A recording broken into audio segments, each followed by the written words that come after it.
अस्सलाम वालेकुम दोस्तों।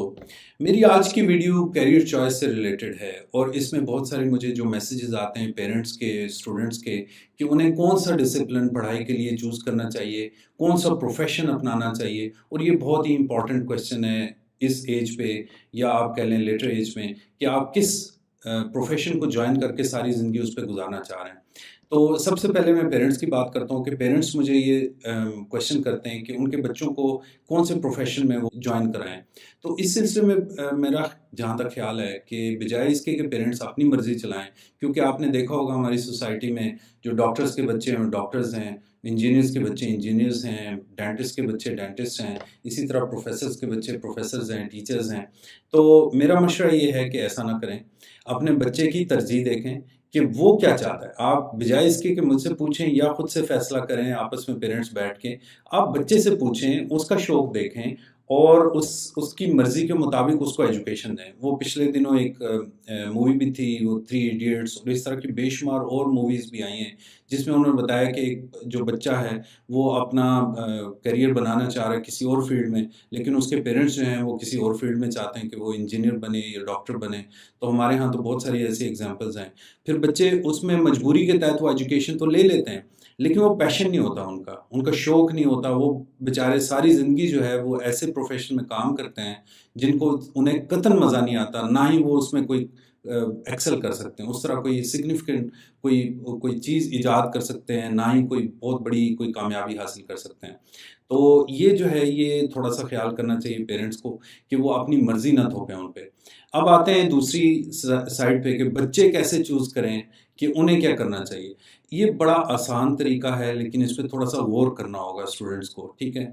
अब उसमें गौर कैसे करना होगा कि ये स्टूडेंट्स के लिए मैं स्पेशली ये बात करना चाह रहा हूँ कि आप ये देखें कि आप कौन-सा ऐसा काम करते हैं जिस पे आपको वक़्त का अंदाज़ा ही नहीं होता, मतलब वक़्त गुज़रने का एहसास ही नहीं होता। उसमें 2 चीज़ें एग्ज़ेम्प्ट कर लें, एक तो मूवीज़ एग्ज़ेम्प्ट कर लें और दूसरा गेम्स एग्ज़ेम्प्ट कर लें, क्योंकि गेमिंग और मूवीज़ में तो वैसे ही टाइम का नहीं पता चलता। इवन मैं समटाइम्स बच्चों के साथ गेम्स खेलता हूँ, तो मुझे भी वक़्त का अंदाज़ा नहीं होता और वो घंटों गुज़र जाते हैं। इस तरह मूवीज़ में जब आप किसी मूवी में बिल्कुल जो है ना वो डूबे होते हैं, तो आपको वक़्त का अंदाज़ा नहीं होता। स्पेशली ये जो सीरीज़ है, ये तो एडिक्शन है। आपको पता है नेटफ्लिक्स की कोई सीरीज़ आप ओपन कर लें, मुझे बड़ा डर लगता है भाई, जब तक वो कंप्लीट नहीं हो जाती, बंदे की नींदें हराम हुई होती हैं। बंदा रात को जाग-जाग के उसकी किस्तें देख रहा होता है।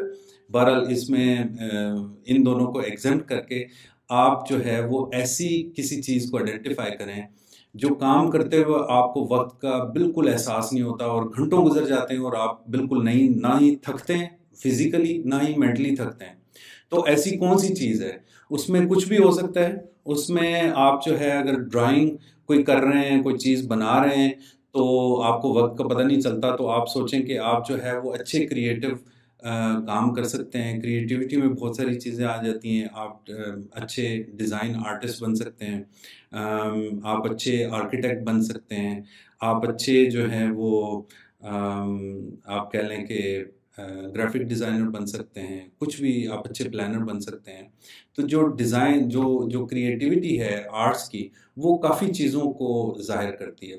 इसी तरह अगर आप कहते हैं जी कि आप जो है वो अगर किसी की हेल्प करके आपको खुशी मिलती है, तो आप केयर गिवर अच्छे हो सकते हैं, आप मेडिकल में जा सकते हैं, आप सोशल वर्क में जा सकते हैं, तो इस तरह की चीज़ें। फिर आपने देखा होगा कुछ बच्चे जो हैं वो बचपन से ही उनको शौक होता है, वो खिलौने जो हैं वो खोल-खाल के उनको जो है ना ईची-बीची उसके जो है ना इंजर-पिंजर हिला के रख देते हैं और वो फिर उसको जोड़ने की कोशिश करते हैं। तो ऐसा बच्चा जो है वो ज़ाहिर है वो मैकेनिकल ज़हन का आपको नज़र आए, इंजीनियरिंग वाली साइड पे चलेगा।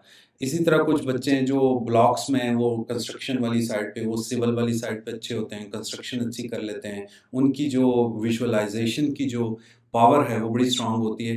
तो आप बचपन से अगर किसी बच्चे को नोटिस करें तो आपको ये चीज़ें खुसूसियात उसमें बचपन से ही ज़ाहिर होना शुरू हो जाती हैं। उसको पता चल जाता है कि किस नेचर का ये बच्चा है। तो जब जब ये मैं स्टूडेंट से बात कर रहा हूँ कि जब स्टूडेंट बड़े होते हैं, जब वो स्पेशली जब इंटरमीडिएट में होते हैं तो उनको उसके बाद करियर चूज़ करना पड़ता है, स्पेशली बैचलर्स के लिए। तो वो अपने आप को देखें कि वो ऐसा कौन-सा काम करते हैं जिनमें उन्हें टाइम गुज़रने का, वक़्त गुज़रने का एहसास ही नहीं होता।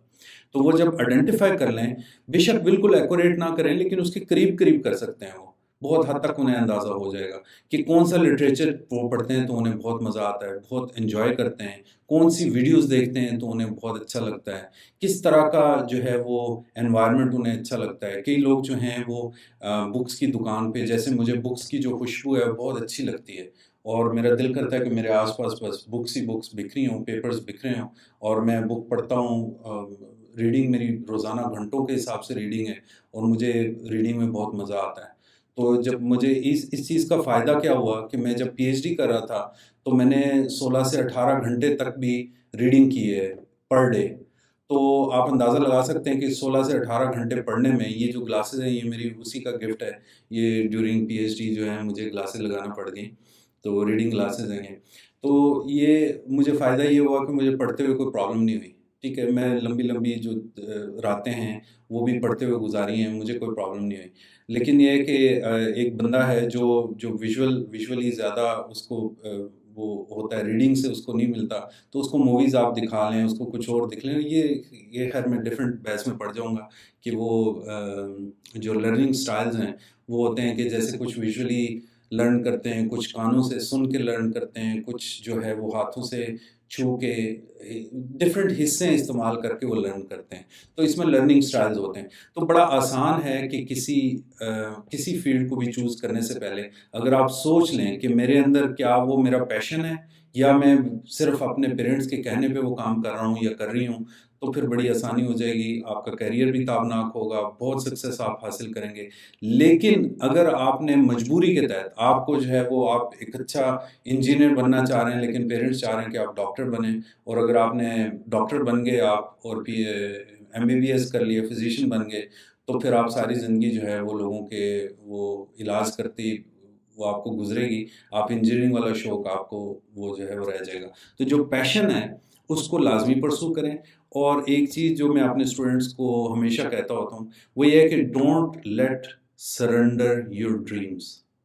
किसी सूरत में अपने जो हैं वो ड्रीम्स को सरेंडर ना होने दें, किसी और को भी ना दें, बेशक वो आपके पेरेंट्स ही क्यों ना हो। आप अगर वो बहुत ज़्यादा सख्त भी हैं तो आप उनको अच्छे तरीके से कह सकते हैं कि भई मतलब वालिद साहब या वालदा, आप कम से कम ये चीज़ जो है मेरी अंडरस्टैंड करने की कोशिश करें कि मुझे शौक किस चीज़ का है, मुझे इस चीज़ का शौक है, मुझे ये पढ़ने दें। और मुझे उम्मीद है कि आजकल के पेरेंट्स बड़े अंडरस्टैंडिंग वाले हैं। वो पुराना सिलसिला नहीं है कि जब हम अपने माँ-बाप से बात करते हुए डरते थे। एक एहतराम भी हायल था और एक किस्म का कल्चरल एक वो realm भी बना हुआ था। लेकिन अभी के जो पेरेंट्स हैं उनसे तो बच्चे बड़े आराम से बड़ी खुला गुफ्तगू कर लेते हैं, मज़ाक कर लेते हैं। तो मेरा ख़्याल है कि ये जो आपका हक़ है, इसको बोलने में तो आपको कोई हेजिटेशन नहीं होनी चाहिए और पेरेंट्स भी सुन लेते हैं बड़े आराम से। तो मेरी आज की वीडियो यही थी कि ये जो करियर काउंसलिंग है, जो चॉइस ऑफ करियर है, ये बड़ा इम्पोर्टेंट है। स्पेशली जब आप इंटरमीडिएट में होते हैं, उस वक़्त ये डिसाइड करना बड़ा ज़रूरी होता है कि आप किस फ़ील्ड में जाएँ। और ये सबसे बेहतर तरीका यही है कि आप बच्चे को पूछें, उससे पूछें कि उसका शौक क्या है और बच्चे को ये चाहिए कि वो बच्चा अपने आप को जज करे, रियलाइज़ करे, अंडरस्टैंड करने की कोशिश करे कि किस चीज़ में उसका शौक है, ठीक है? तो मेरा ख़्याल है कि यही आज का मेरा मैसेज था। इस पे कोई अगर आप राय देना चाहें तो ज़रूर कमेंट कीजिएगा, ठीक है? तो अपना ख़्याल रखिएगा। अल्लाह हाफ़िज़।